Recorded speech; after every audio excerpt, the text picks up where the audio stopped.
4, Mr. Franklin's charged with aggravated robbery. Mr. Lewis, what is the announcement? Well, Judge, Mr. Franklin, I understand that the complainant witness. All right, folks, buckle up. Today's courtroom drama dives deep into relationships, violence, and redemption. Aggravated robbery, a reluctant witness, and a marriage hanging by a thread.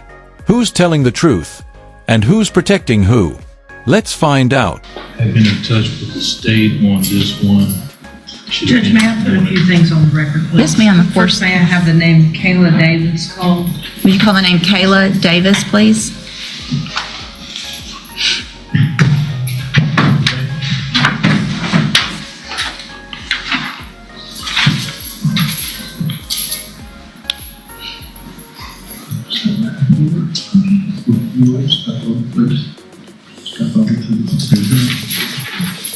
Good morning, ma'am. Are you Kayla Davis? Ms. Malfino, do you need some time maybe to visit with her, or do you want to go ahead and put something on the record? Judge, if you would Okay. just mind swearing your... Ms. Davis, would you please raise your right hand? Do you swear or affirm the testimony you'll give in this hearing will be the truth, the whole truth, and nothing but the truth, so help you God? I do. Yes, ma'am. Thank you. Go ahead. Ms. Davis, would you please state your full name for the record? He's Kevin Davis. And Ms. Davis, what is your relationship to the defendant, Justin Franklin? He's my husband. Okay, and how long have you all been married? We got married in January. In January? And you know what we're here about today, right? Yes. The aggravated robbery that he's alleged to have committed against you and your children, right? Yes. Where he held you all at gunpoint and stole your purse and wallet, right? He didn't hold us in gunpoint and he didn't steal my purse nor my wallet. Did you tell the police that that's what happened? No, ma'am. Okay, so if that's what the offense material reflects and that's what the... That's a bombshell. She just denied the robbery ever happened despite what the grand jury indictment says. Is this a case of witness recanting or fear dressed up as forgiveness? This moment right here changes everything. grand jury proceeded on with an indictment for aggravated robbery. Are you saying under oath to the court today that that did not happen? Yes. And you have many times called my office asking that the case be dropped, correct? Right. You've come in and signed a non-prosecution affidavit. Yes, I have. You have called saying that this did not happen and that you're not going to cooperate with the state, correct? Yes, I have. Are you in fear of Mr. Franklin? No, I'm not. Is he pressuring you to do this? No. And do you understand that if the state does not proceed with this case, that you're taking matters into your own hands? Yes, I do. With respect to your safety? Yes, I do. And that's what you want me to do? Yes, drop the case, please. And you're asking Judge I'm West asking to Judge allow me West to drop the case? Drop the case. All right. All right, you can step back. Thank you. And Judge, just for the record, if I may, obviously with those facts, obviously the court is aware of experiences you and I both had in the past. I think there was something more to the incident. She's obviously not going to cooperate with me. She's obviously also his spouse. And so at this time, with the court's... Notice how the judge takes full control here. That's courtroom leadership. Even without the victim's cooperation, the state can still pursue charges. But the judge clearly suspects something did happen. This is legal strategy meeting emotional complexity. Permission, I would move to dismiss, but I just wanted to be sure all of that was on the record so that if something were to happen in the future, everybody is aware that those were specifically her wishes. All right. If that comes through based on all of that, I don't know how you can do anything else, and so I'll sign that. Mr. Franklin, I'm not sure what, if anything, happened. My thought is something did happen. Hang on. Just let me talk, okay? Don't talk yourself out of this, because here's what can happen. It's not easy, but it is possible to go forward with cases without the complaining witness. So whatever happened needs to not happen again. You need to get a grip on whatever anger, whatever issues you have. If you've got someone here that cares about you and you want to be a part of their life, that's not what you do to people that you love. And it's definitely not what you do where there are children involved. Do you understand? All right, go back with the bailiff. Thank you, Judge. Yes, ma'am. Good morning, sir. Are you Jack Hooper? Yes, Your Honor. And in cause number 17-27896, Mr. Hooper is on probation for driving while intoxicated, third or more. There was a motion to revoke filed. We were previously here. Entered pleas of true to counts 1 through 6. I've received an updated pre-sentence report, and the agreement was for a cap of 4 years. Is that correct? That's correct, Judge. He's indicated to the probation officer, indicated to me that he would rather not be put back on probation. He's asking to be sentenced to 3 years. He doesn't have, well, I mean, he doesn't have any new cases as violations or the possession, testing positive. He seemed to report to the probation department and did everything he did. The problem was he had an issue with marijuana. We're asking that, I think he should be given some consideration for that. We're asking for a 3-year sentence. So you stopped reporting back May 5th of 2021. So didn't really report as I apologize. directed. I spoke that. You've been an absconder since 2021. Ms. Malfino? Judge, I think the consideration that he was given was with the cap of 4 years. I completely understand if based on the original PSI and his history and his attitude, the court does not think that that is an appropriate amount. But I would obviously recommend revocation, whatever amount you think is appropriate if we need to revisit that issue. What happened with the Sabine County DWI back in 2017 at the same time as this one? They dropped it. Okay, at this time I'm going to find that you entered your pleas of true to counts 1 through 6. Find those counts true. Ms. Malfino is exactly right. You're lucky that you made a plea agreement for 4 years, because I'm not really sure that not showing up since 2021 and just saying I want to take my time and be done with it is the kind of attitude that I appreciate. But I'm going to find sufficient evidence at this time to revoke your probation, and at this time revoke your probation, reassess your punishment to a term of 4 years in the institutional division of the Texas Department of Corrections. You will receive credit on that sentence for any time that you've been in custody that the law gives you the right to receive. I am handing you the trial court certification that shows this was an agreement that I followed, and so you have waived any right to appeal. I have also handed you a written admonishment regarding your ineligibility to possess a firearm or ammunition. Because of the judgment entered against you, you're ineligible under Texas law to possess a firearm or ammunition. Possession of a firearm or ammunition could lead to charges against you. Firearm is a legal term, and you should read the written admonishment I provide you to see what devices qualify as a firearm.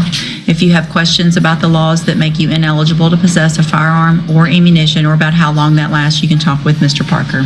Good luck to you, sir. You can go back with the bailiff. Jeremiah Johnson.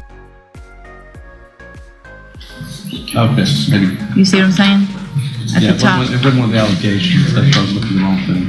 Because the motion was filed way back then, I guess. Right. So that's why it hadn't been. Good morning. Are you Jeremiah Johnson? Yes, ma'am. And Mr. Johnson was previously here in cause number 250330, entered a plea of guilty to aggravated robbery. You can feel the judge's doubt creeping in. A history of car break-ins, stolen guns, and gunfire. And yet here's a plea agreement on the table. Is this rehabilitation or just paperwork in motion? The agreement on these were for a 10-year deferred on those 2 aggravated robberies and a 2-year term probated for 5 years on the theft of firearm cases. I've received the pre-sentence report. Has everyone had an opportunity to review these reports? I haven't. Or the report? Are there any additions or corrections?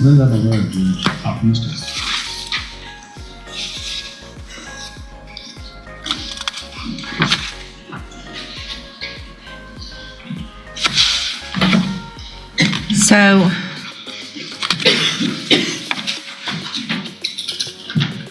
I don't know about all this. Not real sure I want to go along with this plea agreement. Mr. Johnson, Yes, ma'am. I promise that I'll do right this time. this time, Yes, ma'am. you have been in trouble for breaking into people's cars, stealing guns, shooting at people over and over and over again. Yes, ma'am. God can show me that this is not nothing I want to do in life. When did he show you that? Being in jail, incarcerated. You've been in jail before. You didn't find God when you were there before? Yes, ma'am. I'm not making no excuses. See, here's the thing. I hope you have. Yes, ma'am. I hope that you have found him. The problem is you lose them when you get out of jail. Yes, ma'am. And that's what a lot of people do, is when you're looking at time and you're incarcerated, you're like, oh, I don't want to do this. And then you get out and you go start doing the same thing. Yes, because you think you're cool and you're going to go steal guns and you're going to shoot at people when they. Beat up for my You're little lucky girl. you're not here for murder. Yes, ma'am. I gotta beat up for my little girl. I can't mess up no more. I can't afford to. You're how old? 28. You're 28. Yes, ma'am. You're way older than old enough to know better. Yes, ma'am. You know, this is something I see a lot of times with these 15, 16, 17, 18-year-old kids.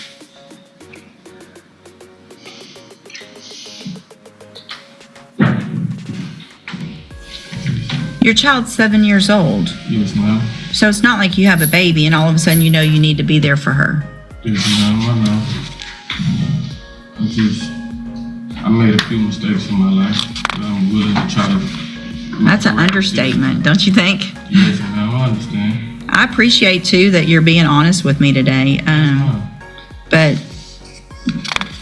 I have to look out for the community as Yes, much ma'am. as, you know, I kind of have two things I've got to do here. Figure out what's best for you, but also what's best for our community. Yes, ma'am. Your Honor, I will say when I first met with him that, I mean, early on, he's just said, I'm tired of this life, you know, I don't know why I'm doing this and I need to get my stuff together. And do you have, I understand exactly what the court says. Everybody finds God and, I mean, Jesus in jail, you know, but sometimes I think there's some truth that when you're sitting there and it opens your eyes that, you know, you do realize that I'm getting too old for this. I'm just ready to settle down and do what's right. And he seemed to have that attitude when I first talked to him. Yes, ma'am. I just ask if you give me one chance. Just one chance to prove myself. So I want to make sure, and we're going to go over that. If you get this chance and you violate it, Yes, ma'am. you got the rest of your life that I can give you in prison. Yes, ma'am. And when I have to spend some time and it bothers me, a lot of times I don't remember. People say, oh yeah, you remember when you put me on probation? I don't. I'll probably remember you, Yes, ma'am. especially because you put things on your face so people can remember you by them. Probably not the smartest thing either, right?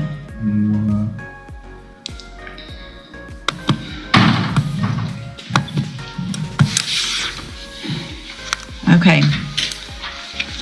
Any reason not to go forward with sentencing, Mr. Smith?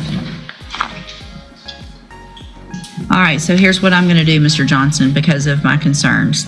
Yes, ma'am. I'm going to give you an opportunity, but I'm going to hopefully give you some tools to be successful. Yes, ma'am. I'm going to find in each of your cases that you enter your pleas of guilty freely and voluntarily, Yes, ma'am. and find sufficient evidence to find you guilty. In cause number 250330, defer all proceedings, place you on probation for a period of 10 years. Yes, ma'am. You're ordered to pay a $500 fine and to follow all of the rules and conditions of probation. And I'm going to go through certain conditions in a few minutes. In cause number 250331, find sufficient evidence to find you guilty. However, I'm going to follow the agreement, defer all proceedings, place you on probation for 10 years. You will pay a $500 fine in that case as well and follow all of the rules and conditions of probation. In cause number 250408, find sufficient evidence to find you guilty, and at this time find you guilty of theft of a firearm. Sentence you in accordance with your agreement to a term of 2 years in the state jail prison, but probate that, you'll be on probation for 5 years in that case. You're also ordered to pay a $500 fine and to follow all of the rules and conditions of probation. Cause number 250409, also find sufficient evidence to find you guilty, and at this time find you guilty of theft of a firearm. Sentence you in accordance with your agreement to a term of 2 years in the state jail prison, but probate that for 5 years. And you're ordered to pay a $500 fine in that case and follow all of the rules and conditions of probation. One of the conditions of your probation in each of your cases is going to be that you enter and successfully complete the cognitive track of the ISF program. That's a 90-day program, so you're not getting out today. But I'm doing this to continue you hopefully making the better decisions. This program is all about making better decisions. Staying away from the people that you need to stay away from. If you really want to change your life, you can. People do it. It's not easy sometimes, but you're going to be given the tools. And if you don't, then you're back here, okay? And so here's something that's very important though. You have a handful of write-ups in our jail. Yes, ma'am. I see those. I'm going to see if you have any more between now and when you go to ISF. This is the judge drawing a line in the sand. She's not just sentencing, she's issuing a challenge. You want redemption? Prove it. And any slip-up, any jailhouse misstep, and it's all gone. The stakes? Years, possibly life in prison. Will be a violation of your probation if you have more incident reports in our jail or if you have any in ISF. So if you are disrespectful to those officers that are just out there doing their job, if you're fighting, if you don't button your jumper up because you're too cool to button your jumper up, just follow the rules. When you're out and you're not in custody, you can make whatever decisions you want. When you are in custody, you're going to follow those rules. If you don't, again, that's part of your probation now, is that you follow all of those rules and don't get in trouble. You could be back in here on a motion to revoke your probation before you ever hit the streets again. Yes, ma'am. So whatever's going on in the jail, you better go in and say, whoever else is messing around, get on your bunk, do what you're supposed to, get to ISF, get out, do what you say you're going to do, okay? You said how long ISF? It's a 90-day program, okay? So you've got two separate things going here. Now, you've got the deferred probation on those aggravated robberies, which means at this time you don't have a conviction on those cases. That's a great thing for you. It also leaves it open, though. If you violate any condition of your probation, you're back in here. I can convict you of those offenses, and you could be sentenced to anywhere in the range of punishment, which is between 5 years and up to the rest of your life in prison, the whole range of punishment. Also, if you violate on those theft of a firearm cases, you've already agreed in those to the maximum punishment, which is 2 years in the state jail prison. So if you violate, you've already agreed to those 2 years. Do you understand? Okay, I'm handing you the trial court certification that shows this was an agreement that I followed, and so you've waived any right to appeal. I have also handed you a written admonishment regarding your ineligibility to possess a firearm or ammunition. Because of the judgments entered against you, you're ineligible under Texas law to possess a firearm or ammunition. Possess